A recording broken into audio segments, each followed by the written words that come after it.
Good evening, Isaac. How are you, sir? I'm good. Yourself, Ryan? Good, good. It's been a couple weeks since we've done this, man. It has, life gets in the way of video chats.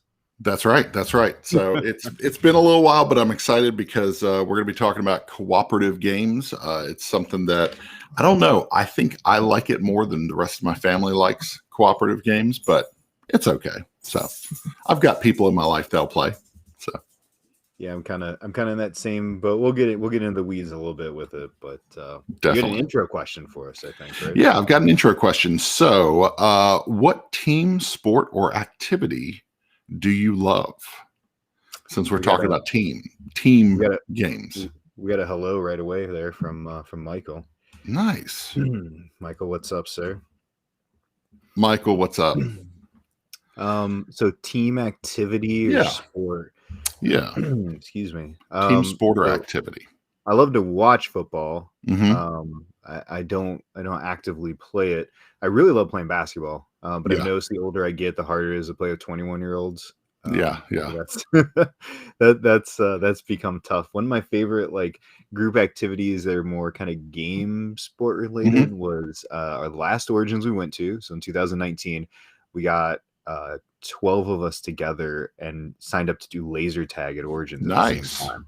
And they had one of the upstairs ballrooms completely decked out. Like we were just drenched in sweat. That's really cool. But it was a blast playing it with a bunch of people you just only nerd out with game stuff with. So yep. Lots of good options. That's cool. Heather, I love laser tag. That's really fun.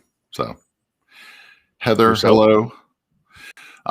So team sport, I don't know. I think as I get older, I like ultimate frisbee more. I just like the speed of it. It's fast and a little slower. I really enjoy throwing a frisbee. So I played disc golf for a while, even though I was terrible at it. Because of my size, because I'm such a big dude, people ask me all the time if I play football, and I never played football. I did play tennis though in high school, which always takes people off guard and takes them by surprise. So it's team-ish. Yeah, it's team-esque, if you have doubles, so you got a team thing going on. So I enjoy golfing, but it's a frustrating sport also. I could never. So I tried to get into golfing in high school because my family lived on a golf course. When we moved to the area that we live in, we moved to a golf course because they had a house built there, and it was a really great opportunity for us, the school district and everything. So I would jump out there when people were packing up and they were getting off the hole. I would jump out there with like 3 clubs in my hands and just, go to town on the golf course. So, but I was never static. I was never good at it. I was so bad at it. So it's definitely a talent. It's an acquired talent. Yeah. I was not there. So anyway, so we're talking about cooperative games, and we're going to keep this one a little shorter. We've got Monday Night Football on tonight, so we're going to catch your team, the Lions. My team played. My team lost yesterday. I'm sorry, not played. They lost yesterday. That's what the Jaguars do on Sundays. They just lose. So. Yeah, well, we're choosing to do that tonight. So am I hopeless? I've always have hope in my team, but this year's going to be rough. But I still wear the Honolulu blue and silver. Still going to root for them. Nice. Hey, if the Swartzes can like the Browns and they finally turned around for Josh and Heather, I can like the Lions. So. Oh, the Browns! I've got a friend who roots for the Browns. He loves them to death. So, yeah. Very cool. So the love-hate relationship with co-op games. You'll hear, I know Starla from Our Family Plays Games. She is a hater of cooperative games. And then my wife is a hater of cooperative games. She doesn't she enjoys team things, but I think she feels the pressure of being on a team where she has a certain people have a certain expectation of her to do something, and then she either doesn't do it or doesn't do it up to par. She always thinks that somebody's gonna be upset with her because she didn't do her part. So cooperative games are hard for her to enjoy. She loves competitive games. She is all about just one-on-one dominating somebody in a board game. So your love for them definitely surpasses her love for them. Yes. So I'm cooperative games to me are like a puzzle where everybody can get together and you can work on this together, and then at the end of the night, high five each other. So I'm down with co-op games. It's fair. They're definitely not. My wife kind of feels the same way. She's not a huge fan. Early on in gaming, you got the trifecta of Catan, Carcassonne, Dominion, and usually the next step involved, at least for us, Pandemic. Yeah. And we played Pandemic with very big alpha gamers. And if you don't know what we're talking about, the alpha gamers, right? They're the quarterbacks. They're the ones that say, okay, what you need to do is this, and this, and then you'll do this, and you do this. And when it comes to my turn, I'll do this. And it's not fun. Right? Yeah. It takes away. I think that's the killer for co-ops, is when they're no longer cooperative and it's just one person. And then people will sit back and go, okay, go ahead. You do it. You have fun playing your solo game. Let me know if you need anything. Yeah. Right? So we've been turned off to that a little bit in the past. It's hard. But you definitely want to be around the right group. I remember what was it? Forbidden Desert. No, Forbidden Island. We took it to some friend's house and we played it, and it was I really liked it. Aaron really liked it, but we got around a friend of ours, and she dominated the game and told everybody what to do and told everybody, do this, you go here on your turn, make sure you finish this. And like, we just sat there taking orders the whole time, and then we packed away the game and everybody was like, I think it's time to go home. So it's definitely, it can ruin a really good game to have that alpha gamer sitting at the table. Right. Yeah. And there's been a few games. I think the smaller group setting helps. Family helps, because no one really gets really aggressive in the family setting. It sounds like for Heather, though, Josh is horribly competitive and mean, so she's run into that from her end. But one of the things that sticks out for co-ops for me is I feel like if I beat the game, right, if we win, it like instantly loses appeal for me. I'm like, really? Okay. I've conquered this. One of the ones I was thinking about with that was the Elf Creek. I meant to grab it and I can't remember. It's Atlantis Rising. Yep. First time we played that, we destroyed it. And not easy setting and not super hard setting, but just like cruise through it. I had a really good experience. Everybody was cooperative around the table, played with 3 other friends. It played really well, but I have zero desire to play it again. I feel like I beat the game. So we played that at Tantrum Con one night, and it was just a late night. We jumped into a game. It was my first experience with it. We kind of cruised through it. It wasn't too difficult, and I was like, I don't really want a harder version of this, and I'm good. I'm done. Right. So they a good co-op game to me, it almost is a single 1, 2, 3, 4 time experience. A couple that didn't make my list. One of the ones, it's sitting right here, is this Kim Joy bakery one from Skybound. It's a fun little cooperative game that's very light, but it really makes you think, and you're in and out of a there's like 10 scenarios. You get in and out of one like 30 minutes, and it's a good time. Like, I like the scenario one because it gives us something to build off of. I do like cooperative games. I've got a friend who he doesn't play. Josh is in the comments to defend himself now. Oh, snap. We got a husband and a wife on Facebook in the comments. Nice. So I've got a friend who actually doesn't like co-ops for a lot of the same reasons that Aaron doesn't like co-ops. He wants to be competitive. That's all he wants out of a game. He wants to win, or he wants to lose on his own merit, and he doesn't want anybody to help him out. And so it's one of those things where I actually like seeing how compatible people are when they work together and things like that. We'll get to our top 5 in a few minutes, but I really loved Zombicide. And it's funny because I had 2 very differing experiences with Zombicide this year.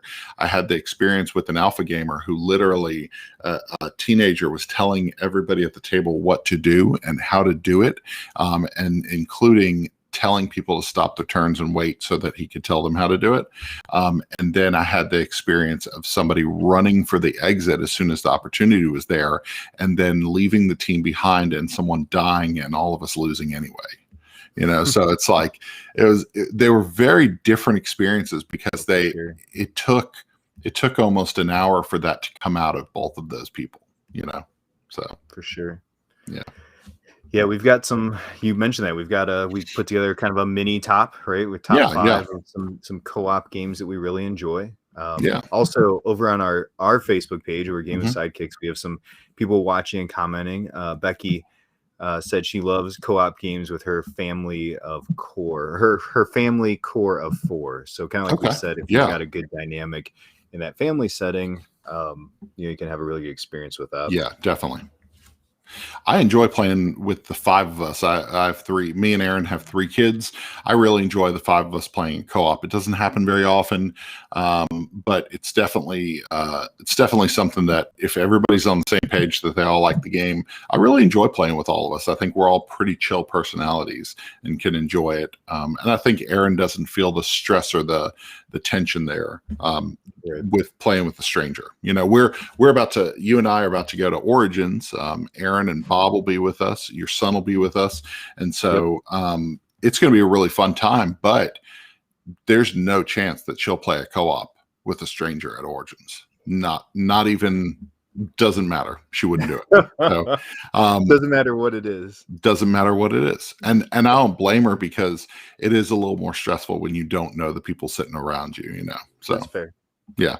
So I wanted to ask, what's a co-op that was an absolute miss for you, or an absolute miss for your family? Basically, either you got it or you played it for the first time and you were like, never again, not a chance. We had a comment about Zombicide from Tony over on our Game of Sidekicks page. He said Zombicide is a great social experiment. Okay. Yeah. Which Tony is that? Tony Weekland. Okay. Different Tony. So, I played with a local Tony here, and he really liked it. He was like, I don't like co-ops, but I like this. This is one of my local Tonys. He's in the Detroit area. He does. I'm guessing he has it. I think he does, Tony. I'm not sure, but he loves painting miniatures. Nice. Just like my buddy Jason, who's watching too. Like the miniature work that these guys do is there. Jason was the one that painted that Dune. Remember, I had the Dune sand worn with sand on it. So they'll be at Origins also. So that's awesome. We had a good group of people playing some games. So one that missed for me is because the first one I loved. The second one was, and the third really missed. I love Forbidden Island. Okay. I really love Forbidden Island, but Forbidden, what's the second one? Forbidden Desert.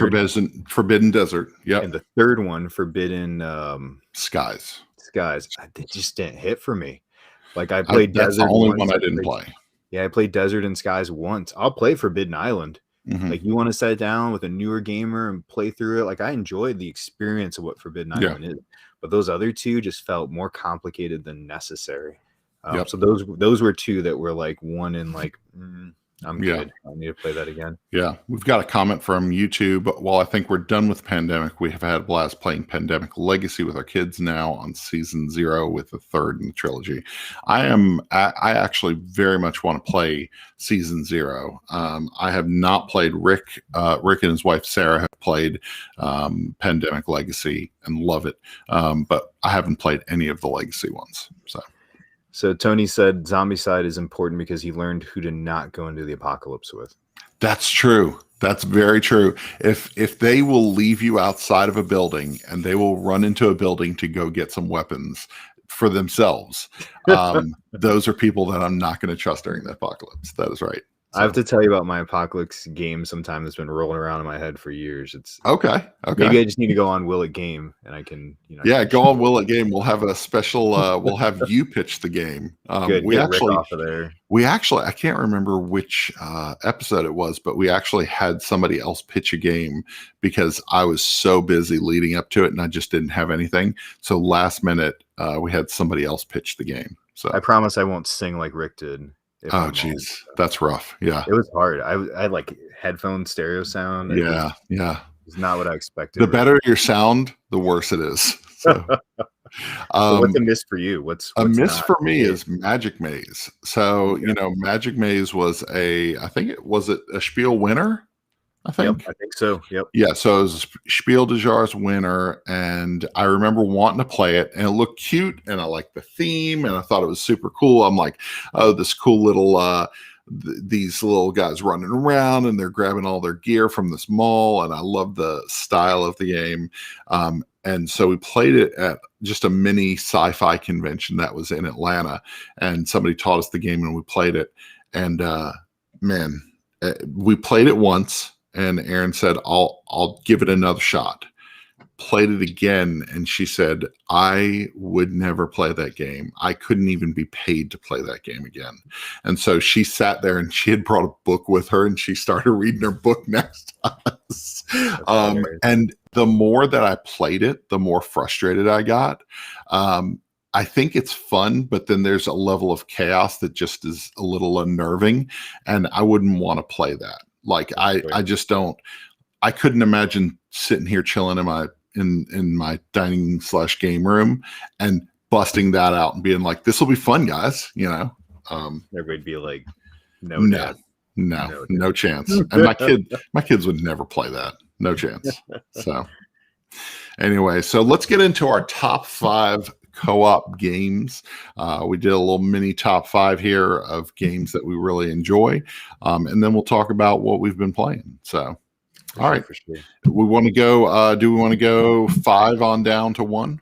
5 down. Yep. Yeah. Let's do it. So, what's your 5? What's your number 5? Do you see my 5 is still blank? Yes, your 5 is still blank. So, what are you going to drop in there last minute? I have one. It's I like to grab boxes, so I have to read a little because it's on this shelf over here. Hold on. Oh, I didn't even bring any of my boxes. Oh, I love the boxes. Yes. So this one we played it all at once. It's a coded Chronicles game that gets 1 play, but man, this was so much fun. Scooby-Doo. Escape from the Haunted Mansion, Scooby-Doo. Oh, so good. Jay and Sen put this together. Yep.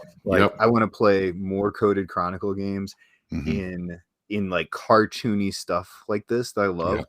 I played this with my son, my wife, and my son's friend Jacob, and they did the voices, they did the silly stuff. Like everybody had enough of a different role that no one could take over their role, which is what I really loved about this. Yep. It'd be really hard to alpha game this game because you don't know what Scooby sees or what Velma's able to do. So everybody has to contribute around the table. So the coded Chronicle system, I think, is this hybrid system that works so well. And I want to see it. I don't want them to milk it to death, but I want to see it in a lot of different areas with a lot of different IPs. I believe what is coming this year.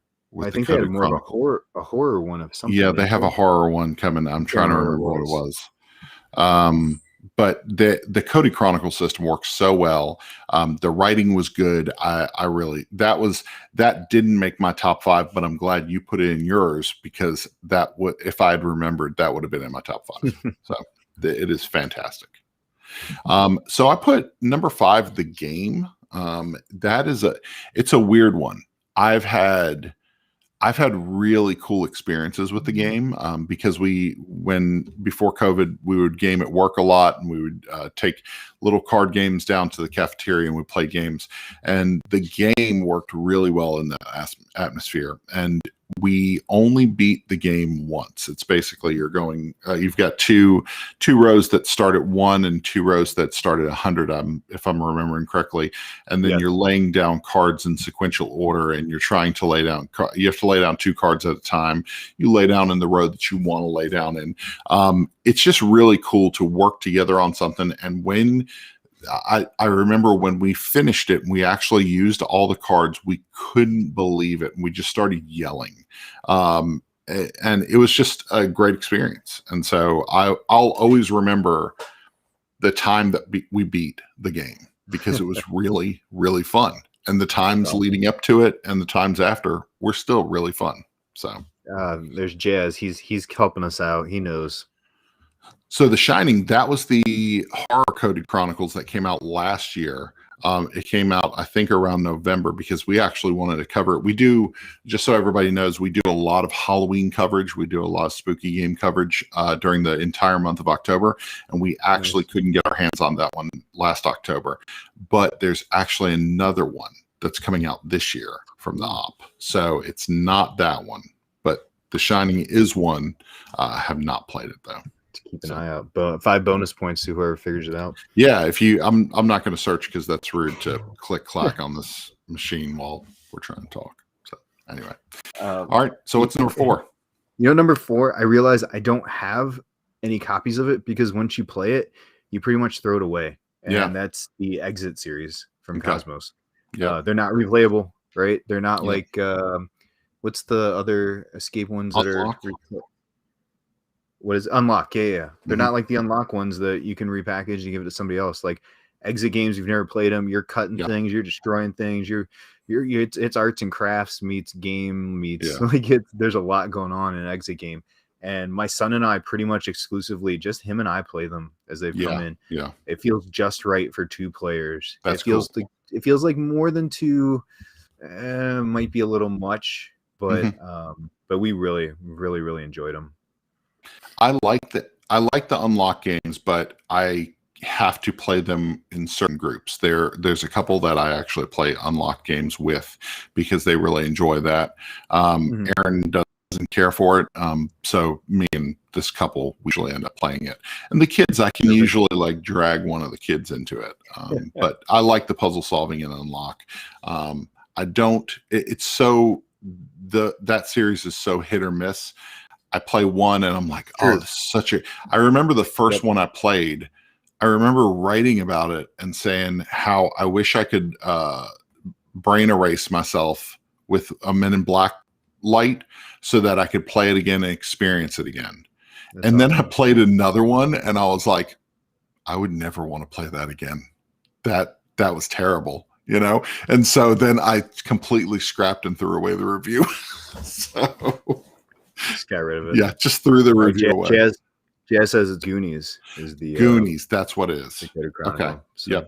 Yep. So I was actually looking it up on my other hand with my device. So Goonies, yes, Goonies, Coded Chronicles. Yep. So what's your number 4, sir? Number 4 for me is Chronicles of Crime. I remember how much I loved playing that first copy of Chronicles of Crime when it came in, and then just the expansions. I haven't actually jumped into 1400s and 1900 and all the newer ones, but the original ones and the sets that you can purchase through the app.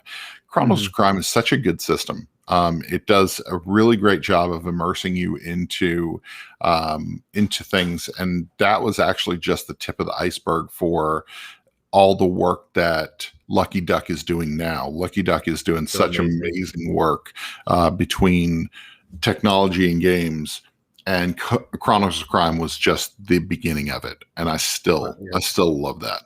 So they're churning out some amazing stuff for sure. 1900.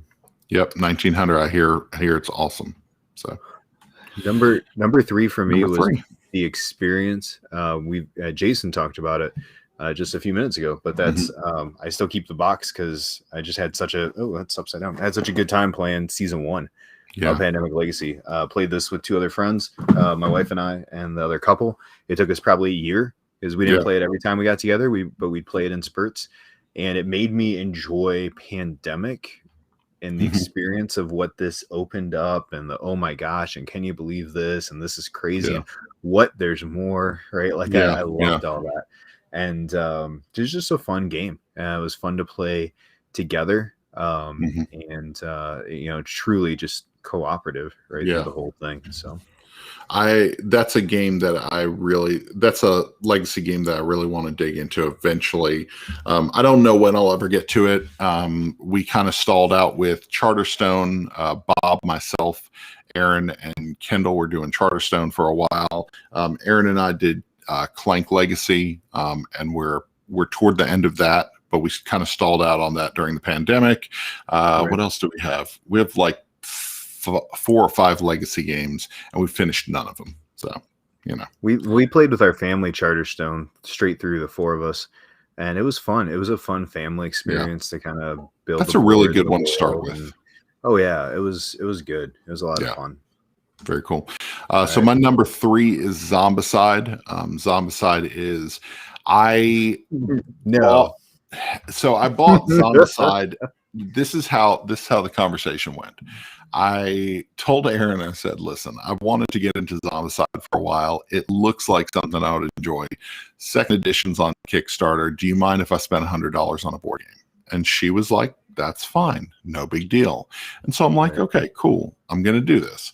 When it came in, I poured over the rules, and that weekend I sat down to play it. And I was like, I probably would have been playing this for the past, 10 years or 8 years or however long it's been around. Wow. I really love Zombicide. Like, it's real good. And so I got Bob into it. Bob got everything, of course. I've been painting miniatures. Actually, painting miniatures actually helped me go through some of my grieving of my grandmother earlier this year. So there's a lot. Like, Zombicide is a special game, as silly and as nuts as it is. I really like Zombicide. So awesome. Yeah. Yeah, I think Jason, if he's still here, I'm curious if he has it. I know I've seen a lot of his paintings for other things, but the miniatures were they miniatures, or are they actually? No, they're good size. Yeah, they're good size miniatures. Yeah. Yep. Yeah. So that makes it a little easier when you're not painting like little guys. I painted a couple minis over the years just playing around. But when I got Zombicide, I said, you know what? I'm going in. I'm going to buy some good paints. I'm buying some nice brushes. And I've got, let's see, there's probably, I think, 82 or so minis between the two sets that I have. And so I'm probably an eighth into it. So I got a long ways to go. So. Oh yeah, it's a project. Yep, it definitely is. So anyway, so what's number 2 for you? Number 2. So I'm a Marvel nut. Everything Marvel related. I love it. Dice Masters sucked me in because of the Marvel and DC and some of the other IP stuff. But so a good superhero game is important to me. So I've tried Champions. I don't really care for it, if I'm being honest. It's okay. Yeah. Marvel United, which is behind me somewhere back here, it was okay. I enjoyed it, but it felt like a lot of setup for what the game was. I got to go back to the OG. Oh, there's Bob. That's like Beetlejuice. Yeah, we summoned him by saying his name. So. He was just saying how you own every Zombicide thing that exists. Yeah, he bought all the Zombicide stuff. So after playing it like twice. So there you go. Jason said he doesn't have it, but they're standard CMON.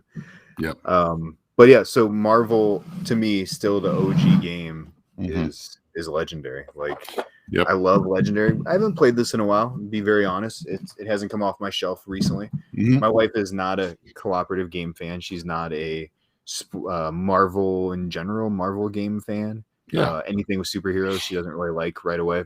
But my son, man, he loves this game. Okay, cool. He loves playing it. I love that it's which, leaning in a little bit without saying what your number 1 is, I love that it's cooperative, but also competitive. Yeah. Right. It's at its core, it's a cooperative game. We got to win, but I want to win better than you. Right. Yeah. So I love that Legendary has that aspect. And this is one of the few cooperative games that I'd play with people, like you're talking about for Aaron. I'd play with people I didn't know, because I always enter a Legendary contest at Origins. Okay, cool. Because it's easy to play with people you don't know. You can be as competitive as you want. You can help them, or you can just say, nope, I'm going to make sure you burn. Yeah. So still one of my favorites. So I played Legendary. A friend of mine was a big fan of it. So he brought it over years ago, and he was like, let's play this game. So we played the 4 of us, 2 couples, and had a really good time with it. I don't know, I think he sold his copy, so he got rid of it.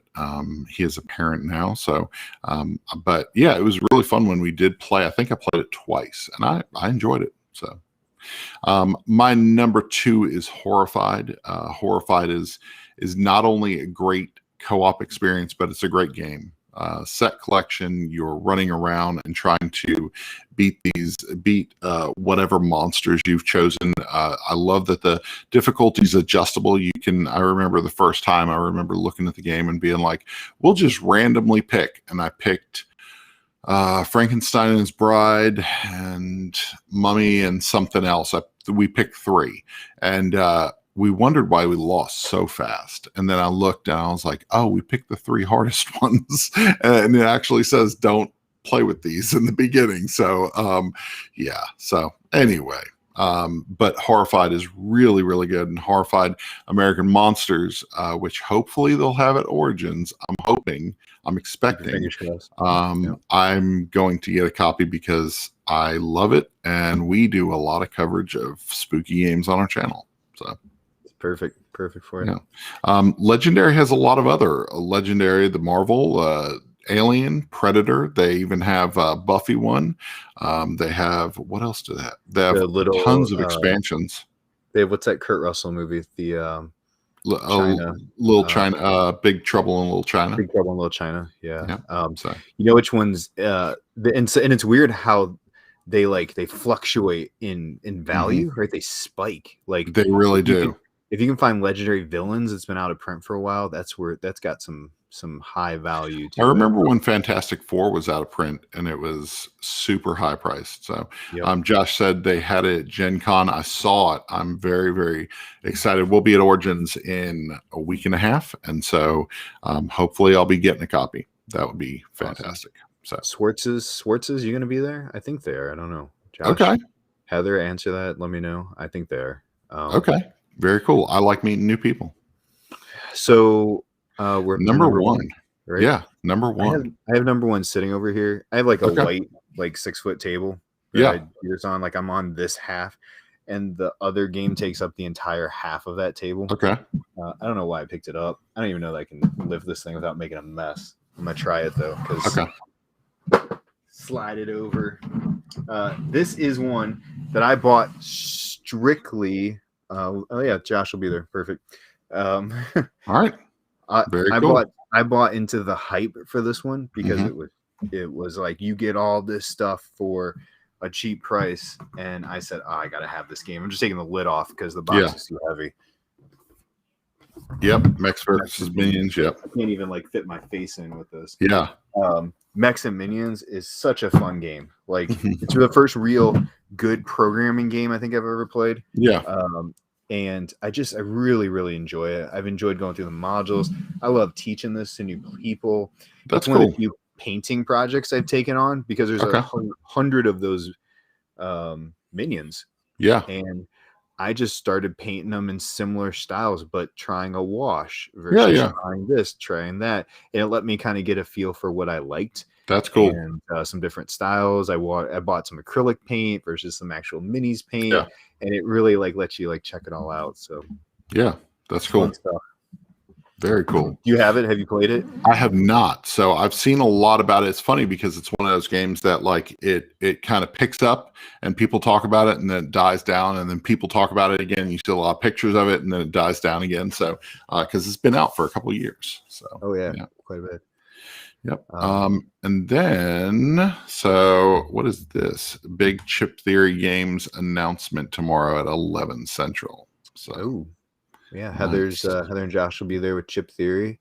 Okay. I'm interested. I have never. I've got to say I've never played. What is their big one? The Too Many Bones. Too Many Bones. I've never played it. This might be the year to play it. You know what? If you want to play. If you want to play, I'll sit down and learn it with you. Heather, you're going to have to teach Ryan on how to play this. So that would be good. So my number one co-op would be right behind me. Zombie side. Dead of Winter. I have some pretty awesome memories of this game over the years. Really cool nights that we spent just double crossing each other and being terrible to each other, and friends backstabbing friends, and me being shot in the face. Dead of Winter is not just the game, but it's the experiences and the memories and the friendships and all that stuff. All in this box, and so that's why it's a number one. It has its flaws. It's not perfect, but when the weather starts getting cold, we immediately call a couple people that have played this with us over the years, and we say, hey, we need another night to play that. So yeah, so awesome. That was our top 5. Have I ever shared with you my origin story about Dead of Winter, playing it with John Gilmore? You have, yeah. Thing. That was good. So that game just sits like with a huge memory for me too. Yeah. Right? Like, but I love it. I didn't put it on my list because you had it on there, and I wanted to get 10 different titles. But man, Dead of Winter is so much fun. If somebody puts Dead of Winter on the table, I'm in. Let's play. Yeah, right? Absolutely. It's not the first thing I request, but I love playing it. Yep. So very cool. Shoot. You see Heather over here telling us. Yeah. So it looks like we got to play some Chip Theory. Looks like there we go. Yeah. So Heather, if you set it up, we will sit down. Would love to learn Jimmy Bones. So Bob needs to learn how to play it too. Yep. Oh, shoot. That would be great. We would love that. Right. Dragon around with us too. There we go. So let's get to what we've been playing. We'll run through these quick so we can get to some Monday Night Football. We're not keeping you from it either. So that's the. So what you got? I'm gonna go sit and see the Lions are down by 50 and wish I just kept doing this. Oh geez. So 2 games. Okay. First one is coming to Kickstarter in 3 days from Eagle Griffin Games. This is a second edition of a Stefan Doria game, and this is Pergamon.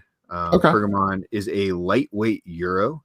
Mm-hmm. It is your archaeologist uncovering the lost city of Pergamon, trying to find all of the artifacts, and it's kind of neat. And you're piecing these 2 pieces together. There's artifacts that have 2 broken pieces of like 5 different artifacts. So you're trying to make a row. You put them in a museum, and then you get points, which is great. Cool. But it goes through 12 months, and as time passes, new people put exhibits in, and yours get bumped down in popularity. Okay. And as time passes, they generally kind of fade out of the museum because people are tired of looking at the same 3 pots. Yeah. So it's a time, like, get it up high and keep it popular. Don't get underneath. We've played it at 2-player, 3-player, and 4-player count. It's smooth as heck at 3 players. Like 3 players feels ideal. 4 gets a little crowded. We've played it a few different 4s. 2 felt about like 3 because there's a 3rd player you play in. But coming to Kickstarter from Eagle Griffin this Wednesday, I believe, or Thursday. That's awesome. Very cool. I haven't heard of it. That's cool. Scotty Flake came in. Dark Side Rising, number 5. Dead Men Tell No Tales. Number 4, Forgotten Waters. Number 3, Too Horrified. And number 1, Shadows Over Camelot. For his top 5 good picks, co-ops. Scotty. Those are really good picks. So we've been playing a lot of Unmatched as always. We always play a lot of Unmatched. Deadpool did a review for Deadpool Unmatched. It's on oneboardfamily.com. He's fine. The artwork is fantastic. What they did with the cards is really special, really cool, super fitting for this guy. Him as a fighter, it's fine. Whatever. So I read your review. The artwork looks great. Like, I love that style. Yeah, it's super cool. Like, it very fourth wall breaking, super good. So yeah, I love that with him. Yeah. Other big one I'm playing is I bought this. I think we talked about this. Did I talk about this? Yeah. The Super Mega Lucky Box. I hear great things about it. Playing this a few times. I'll be bringing this to Origins.